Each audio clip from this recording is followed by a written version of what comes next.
Good morning, ito po ang bagong gawa namin biogas dito sa Silang Cavite. Ayan. Po yung kanyang bubbler.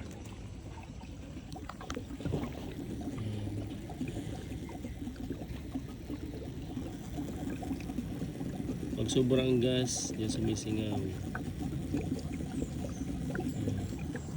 Para hindi ito sasabog. Ayan. Ilang catch basin.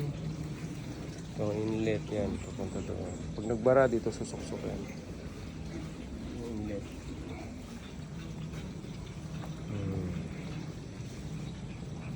Yan, nagbababler pa doon.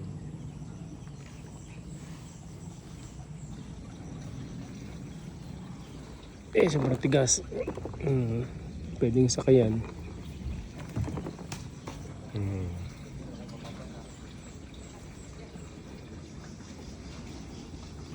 Ito po ang kanilang piggery. Yan.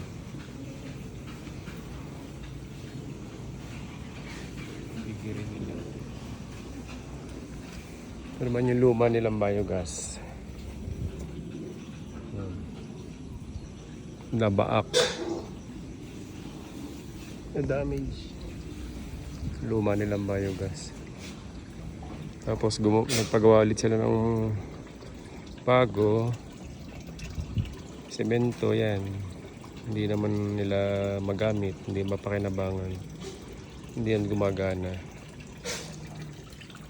Kaya nag-decide sila magpagawa ng panibagong biogas sa amin. Sa Renovare Philippines Incorporated.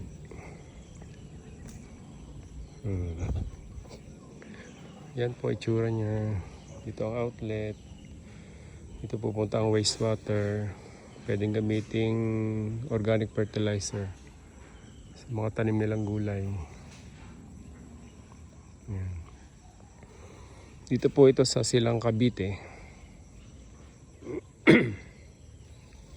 Ang outlet, pag barado dyan, susuksukin ng para matanggal ang bara.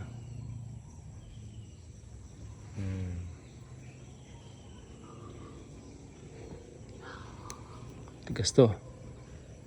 Dan tigas.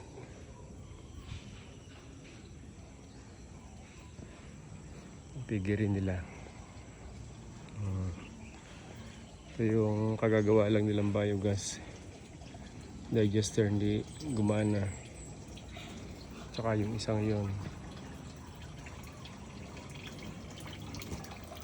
Yung catch basin.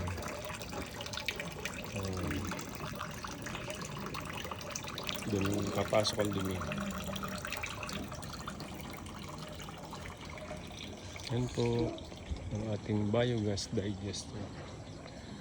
2 meters, almost 2 meters in diameter by 10 meters.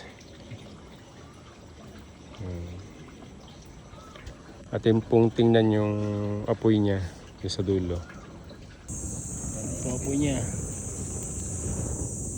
Colorless ang apoy. Masyadong makita. Sa hapon blue na blue yan.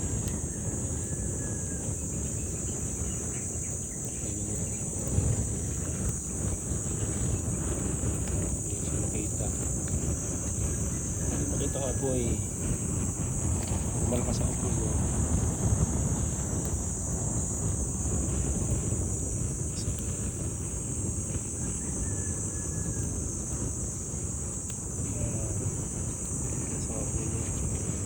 Pag madilim na kita yan, kulay blue. Ngayon di pa siya makita. Yan, dadaan na namamatay.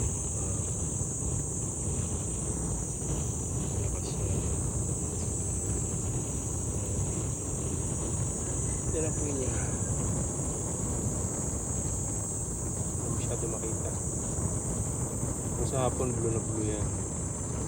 Pag medyo dark na.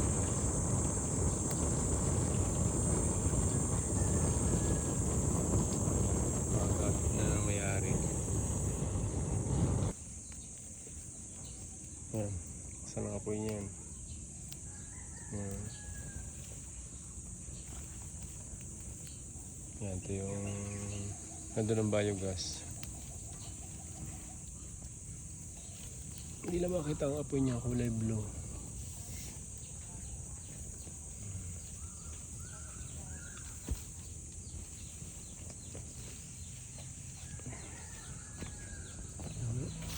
Yan.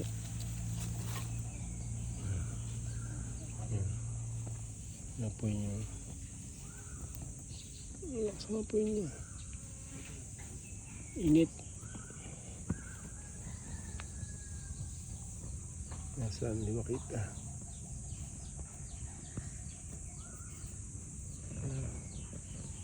Lakas ang apoy niya. Ito. Yan. Yan. Ito.